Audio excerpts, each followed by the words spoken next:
David Gilbert, KFI's own reporter in the Mideast, is there. David? Hey, Bill. Hey, am I right? Did they come into Israel to catch these guys, or did this happen on the other side?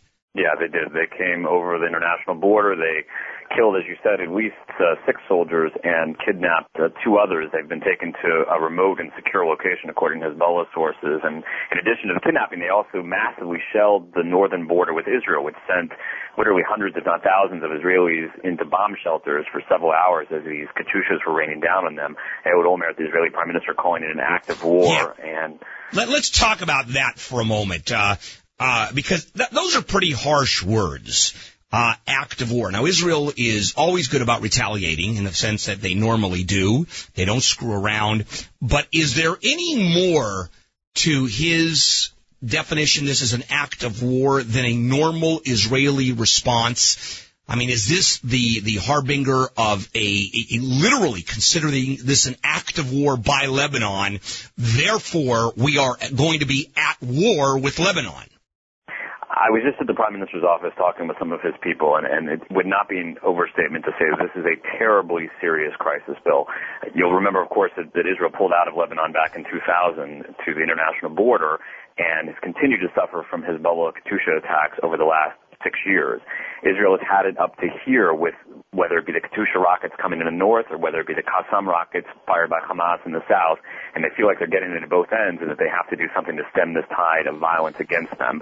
So I think this is very, very serious right now, and I think the Israeli Security Cabinet is getting together in less than an hour, and they're going to call for a very serious response, which military sources are telling me is liable to really alter the rules of the game, at least on the northern front, Bill. So are we now talking about a full-scale invasion of Lebanon by the full forces of the Israeli Defense Forces? I can't say officially. I've been forget about it officially. I'm just talking about a guy who's been around, who knows Israel better than anybody I know. Is this the feeling you're getting? This is going to be the response this time? I'm hesitating only because I've been instructed by some very senior people in the Israeli defense establishment that this is an ongoing military battle, and we're very limited in terms of what we can say. I can tell you the following. I can tell you that a reserve army division has been called up, which is an awful lot of soldiers, and they don't do that willy-nilly. They do that when they're going to embark on a very serious military operation. So stay tuned is about all I can say, but it's going to get very serious. So now, and this is, you and I have talked about this many, many times. And that I've never understood either the Palestinians or Hezbollah to the north goading Israel into a position where they now view this and officially or unofficially declare war and go to war, as it were. They don't stand a chance against Israel. They don't have the gunships. They don't have the tanks. They don't have the armored personnel carriers. They don't have any of that. How are they going to fight Israel if Israel actually goes to war? Well, here's what I think is behind this Hezbollah attack. I think that ultimately Hezbollah is very much feeling left out in some sense. They feel like they are the resistance movement, but who are they resisting against? Israel isn't in Lebanon any longer, as you know, since 2000, so they're having a difficult time justifying their existence. They, of course, are members of the Lebanese government. They have a seat at the cabinet table. They control a couple of ministries. They're very much within the Lebanese governmental establishment, which is going to be a big problem for the Lebanese government. I got news for you in the coming days, in the coming hours.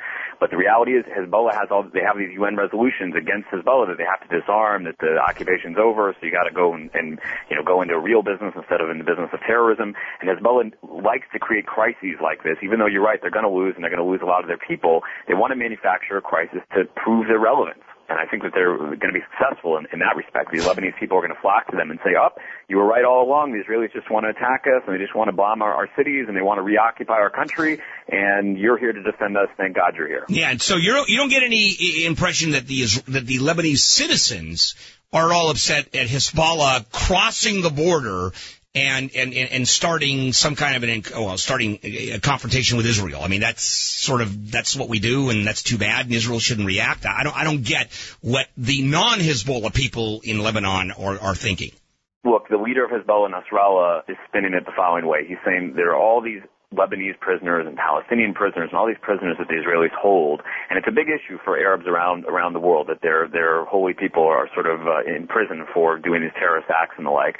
And when an Arab leader comes and pounds on the table and says, you know what, we're going to do something about it, we're going to take some of the Israelis into custody, and we're going to ransom them for hundreds, if not thousands, of Lebanese, Palestinian, other Arab prisoners and the like. It's very much a rallying cry. People all around Lebanon are very excited about this, and they're very enthused by the possibility that some of these poor prisoners who did terrorist acts are going to be released in a prisoner deal. So it very much bolsters them, and a lot of people rally to the cause. Now, the question is, after a few weeks of Israeli bombing in Lebanon, the Israeli chief of staff has been threatening privately that they're going to turn back the clock 20 to 50 years in Lebanon, meaning all of this infrastructure that's been rebuilt in Lebanon since the late 80s when the whole country was destroyed by civil war. Israel's going to go after that infrastructure. They're going to take out bridges. They're going to take out buildings and the like. And I think it's not going to be long, I hope at least it's not going to be long before the Lebanese citizenry realizes that this is really not in their interest, and they're going to release this guy, and it's going to be over. Right. I mean, I find that fascinating because if they lose their power plants, they lose their bridges, they lose their roads, they lose governmental buildings, they lose everything, and now they're back to living in the dirt again, and that's fine with them? We'll find out. At the moment, the reaction, at least certainly among Shiites who support Nasrallah, they're very excited. Among the rest of the Lebanese populace, I suspect they're starting to sweat a bit because they understand that this is very serious and understand that the Israelis are calling up the reserve division, and the Israelis are not going to put their tails between their legs. I mean, the other element of this, of course, we've talked about this before, is that Ehud Olmert, the Israeli prime minister, and the defense minister, Peretz, they are untested. They are not military men, and Arabs around the region, whether they be terrorists or dictators or whoever they may be, understand that they're not tested and they don't have the military background, and they're going to do these attacks. They're going to continue to do these attacks until the Israeli military leadership and the prime minister and others are going to stand up and say, look, you think that we're just these wimpy political leaders, but I got news for you, we're not. All right, the other question I have is that Lebanon has, or the Hezbollah has taken 2 prisoners and wants thousands released. Gaza, the Palestinians have taken, Hamas took 1 Israeli prisoner and wants thousands released. I've always found that fascinating, as, you know what, we have one of your guys and we want you to release 4,000 in exchange. To me, it's almost like, come on, do you really think one guy is worth 4,000, or do they just think it's a good deal they're cutting? Well, to some extent, I think the Arabs know the Jewish religion better than some Jews do, in the sense that they understand how important a Jewish life is to the Jewish people, and the great extent that the Israelis will go to save a life, or even if the person is killed, to get the body back, to have a proper burial. So they use that against the Israelis. They understand the importance that the army places. The other element, of course, is that nearly everybody in this country serves in the army, and one of the codes of conduct that you're imbued with when you go to the army is that if you're sent behind enemy lines or somehow you're captured, the Israeli government will do everything possible to secure your release. And you have to realize, there are an awful lot of folks in the Israeli army that have to go behind enemy lines on a regular basis in order to fight the war on terrorism, and they're not going to volunteer for that. They're not going to agree to go into these missions if the Israelis don't do everything possible to get them out when they get into trouble, Bill. Right. So now let me ask you this. You've got 2 incidents. You've got the Israeli soldiers kidnapped by Hamas in Gaza. You've got northern Lebanon with the 2 Israeli soldiers.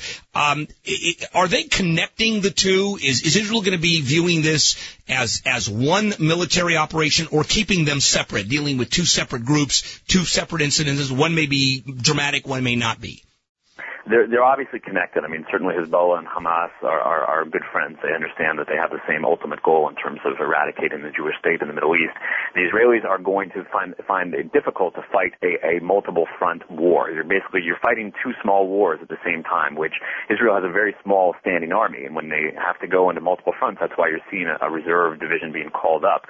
So they're going to find it difficult to do that. I suspect that in the near term they're going to focus mostly on the north. Right. They're going to keep their soldiers in the south, but they're going to be mostly quiet down there, or they're going to open up the gate on both fronts and really just go to town and really launch a war against their enemies and try to vanquish them. But